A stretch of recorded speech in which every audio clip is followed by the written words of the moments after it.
Greetings and welcome to the Pharaonic village. This was the inspiration of Dr. Hassan Regeb, who wanted to recreate an ancient Egyptian village on the banks of the Nile with as authentic an environment as possible.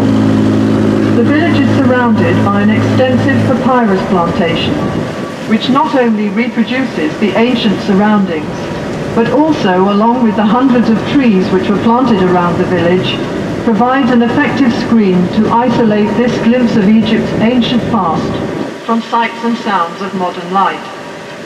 The Pharaonic village covers an area of 32 acres, where people dressed in the clothes of ancient times perform their daily tasks in agriculture, industry, religious affairs and home life, using replicas of the tools and instruments of the ancient Egyptians. When Dr. Abdusalam Regeb took over the village from his father, he expanded it with 10 special museums, covering such varied subjects as mummification, ancient boats, the Coptic and Islamic periods, and the life of President Nasser. Dr. Abdusalam has made the Pharaonic village into an open book on Egyptian history and culture.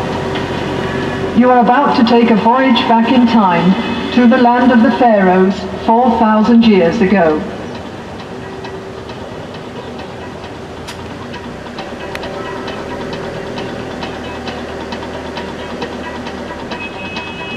Between the trees is a statue of the Roman god Nilos, the personification of the river Nile. Nilos rests his arm on a sphinx, symbol of Egypt's great antiquity, and is attended by crocodiles which were found in the Nile in ancient times. The children surrounding the god represent the new life and fertility brought to the land by the annual flood. First of all, we will enter the Canal of Mythology, where there are statues of some of the principal gods and pharaohs of ancient times.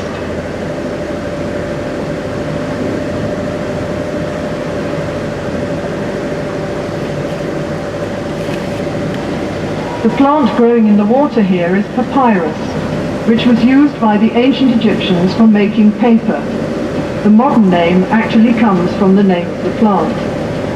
Papyrus grew abundantly in Egypt in Pharaonic times, especially in the marshes of the delta.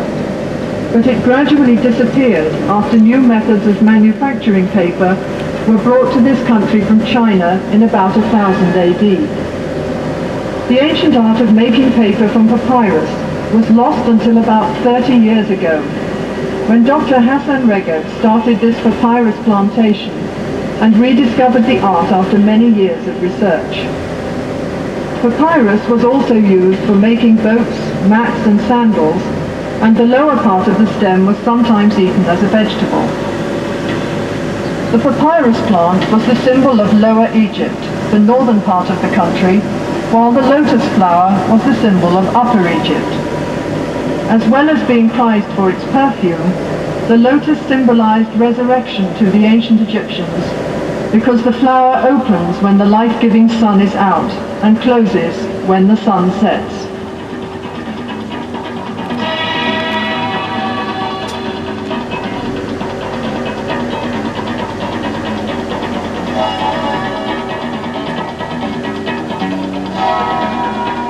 Osiris, the god of resurrection and lord of eternity, was usually shown as a mummy, his flesh colored green or black. According to the legend of Osiris, he was a king of Egypt who was foully murdered by his brother Seth, who was jealous of Osiris' popularity. Seth tore Osiris' body into 14 pieces, which he scattered throughout Egypt. Isis, Osiris' faithful wife, searched the country for the pieces of her husband's body, and then brought him back to life, after which she conceived her son Horus, who was eventually to avenge his father's murder.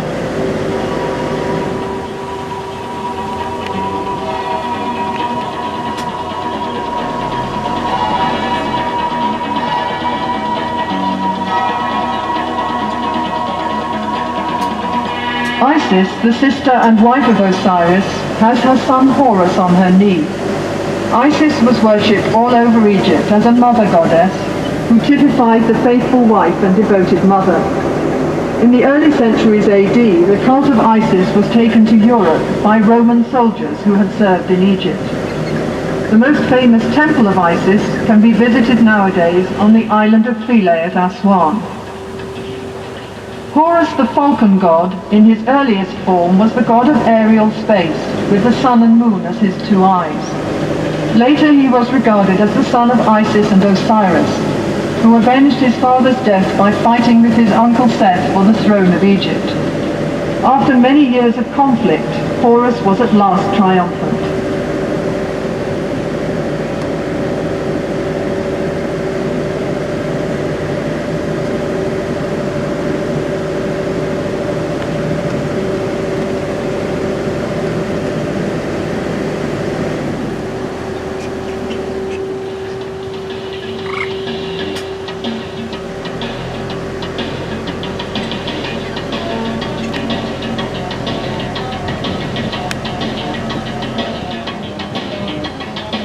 Ammon was the god of the ancient city of Thebes, where Luxor stands today. He first came to prominence in the Middle Kingdom around 1900 BC, and during the New Kingdom from 1550 onwards became the king of the gods. Because he was the god of the Theban kings who drove out the Hyksos, the Asiatic rulers who had ruled Egypt for 150 years.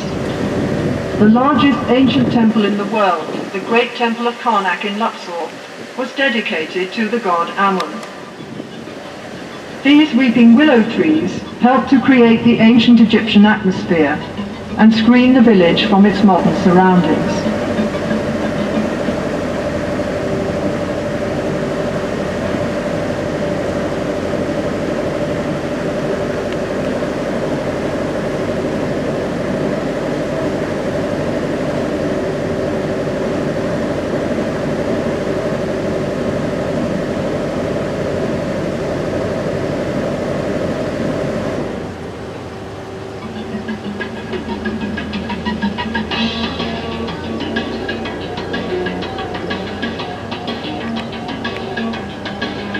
Tutmosis III was one of the greatest generals of ancient times.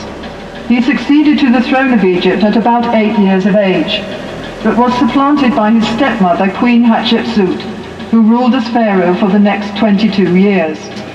During this time, Tutmosis trained in the priesthood and the army.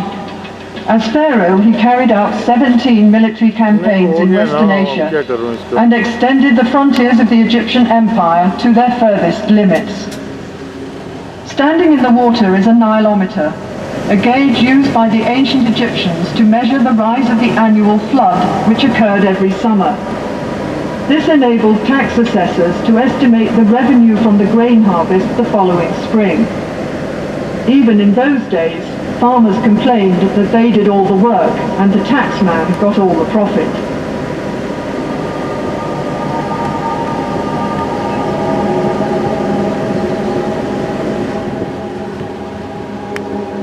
Akhenaten elevated the Aten, the disk of the sun, to be the state god of Egypt in a form of monotheism.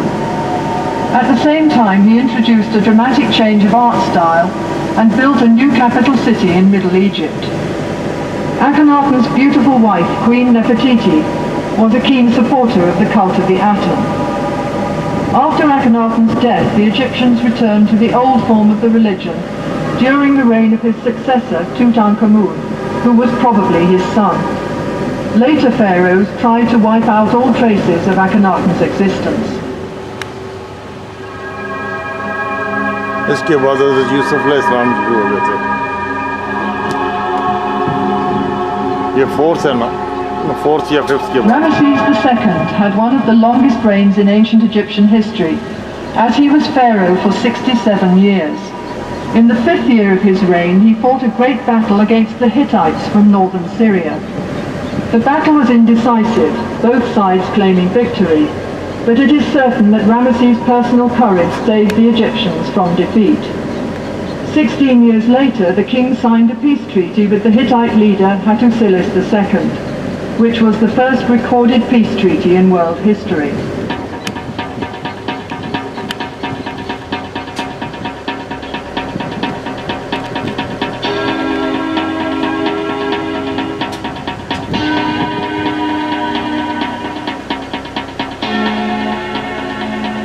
The most famous of Ramesses II's monuments is the great temple at Abu Simbel in Nubia, south of Aswan.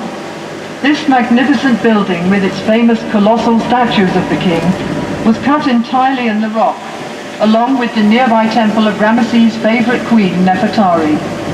The two temples were rescued from the waters of Lake Nasser when the Aswan High Dam was being built in the 1960s.